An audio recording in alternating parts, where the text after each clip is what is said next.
আউযু বিল্লাহি মিনাশ শাইতানির রাজিম বিসমিল্লাহির রহমানির রহিম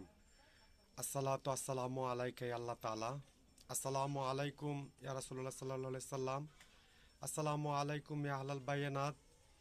আসসালামু আলাইকুম ইয়া কুল কায়নাত রাহমাতুল্লাহি ওয়া বারাকাতুহু। প্রথমে মহান আল্লাহ তাআলার দরবারে শুকরিয়া জ্ঞাপন করছি, আলহামদুলিল্লাহ। আমি মোহাম্মদ মুমিনুল ইসলাম গত 4 আগস্ট 2024 ইংরেজি ফ্যাসিস্ট সরকারের বিরুদ্ধে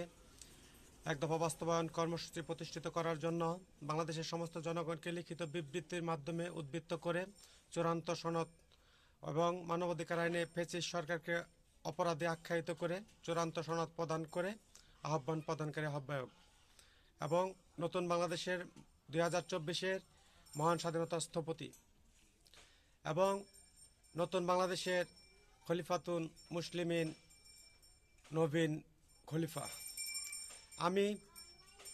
এক দফা বাস্তবায়ন প্রতিষ্ঠিত করতে গিয়ে যে সকল বীরশ্রেষ্ঠ সন্তানগণ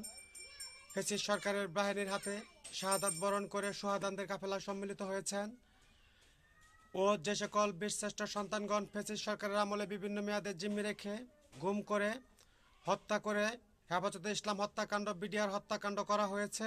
সে সকল শহীদ রুহের মাগফিরাত কামনা ও বিনম্র শ্রদ্ধা নিবেদন করছি এবং যে সকল বীরোত্তম সন্তানগণ এক দফা বাস্তবায়ন প্রতিষ্ঠিত করতে গিয়ে রাজপথে বিপ্লবী কার্যক্রম চালিয়ে ফ্যাসিস্ট সরকারের বাহিনীর হাতে গুলিবিদ্ধ হয়ে পঙ্গুত্ব জীবনযাপন করে গুরুতর আহত অবস্থায় হাসপাতালে ভর্তিরত আছে, তাদের অতি তাড়াতাড়ি আন্তর্জাতিক চিকিৎসা সম্পন্ন করে তাদের সুস্থতা ও দীর্ঘায়ু কামনা প্রদান করছি। আমি বাংলাদেশের সমস্ত বিশ্বের জনগণকে, জাতিসংঘ মহাসচিব ও সমস্ত রাষ্ট্রের রাষ্ট্রপতি ও সমস্ত রাষ্ট্রের রাষ্ট্রস্থপতিগণকে মহান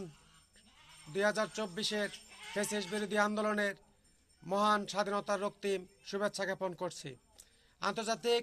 অপরাধ ট্রাইব্যুনাল ডিজিটাল তথ্য প্রযুক্তি আইনে এবং বাংলাদেশ সর্বোচ্চ আদালত হাইকোর্ট রিট দায়ের করছি। 27/1/2025 ইংরেজি মোতাবেক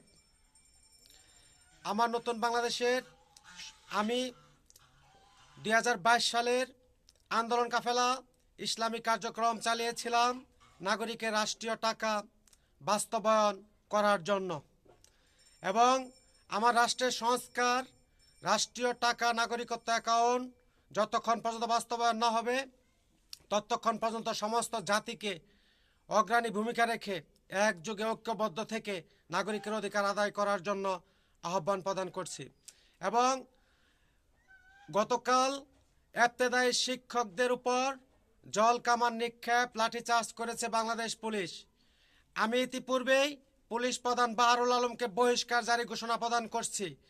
এবং এখন সম্পূর্ণ বহিষ্কার জারি ঘোষণা প্রদান করলাম এবং বাংলাদেশ পুলিশকে নতুন পুলিশ প্রধান ঘোষণা জারি প্রদান করলাম এবং নতুন পুলিশ প্রধানকে বলছি, বাংলাদেশের জনগণের নিরাপত্তার বিঘ্ন ও নাগরিক অধিকার আদায়ের কোনো আন্দোলনে যদি পরবর্তীতে হামলা করা হয় সতর্কতামূলক নিষেধাজ্ঞা নিষিদ্ধ জারি প্রদান করছি যে বাংলাদেশ থেকে পুলিশ চিরতরে বিলীন করে দিয়ে এ রাষ্ট্রের নিরাপত্তা আইন অন্য বাহিনী গঠন করে নাগরিকের নিরাপত্তা নিশ্চিত প্রদান করব। বাংলাদেশ আমার জাতীয় বীরদের সর্বোচ্চ সতর্ক থাকার জন্য বলছি, এই রাষ্ট্রের নতুন কোনো দল আর গঠনকরণ করা হবে না। আমি 2022 সাল থেকে আমাদের নাগরিকের অধিকার আদায়ের লক্ষ্যে ইসলামী শরিয়া মোতাবেক রাষ্ট্র পরিচালনা করার জন্য আমার আন্দোলন কাফেলার কার্যক্রম চালিয়েছিলাম। আমার মতানৈক্যের বিরুদ্ধে কেউ করতে আসলে তা আইন ও বিধি বহির্ভূত অপরাধে তার দণ্ডবিধি তার রাষ্ট্রীয় সংবিধান কোরআন মোতাবেক মৃত্যুদণ্ড কার্যকর জারি ঘোষণা প্রদান করলাম। আমাদের দল যেই দিন 4 আগস্ট কালো দিন কালো রাত ফ্যাসিস্ট বাহিনী বর্বরভাবে অন্যায়ভাবে মানুষকে হত্যা করে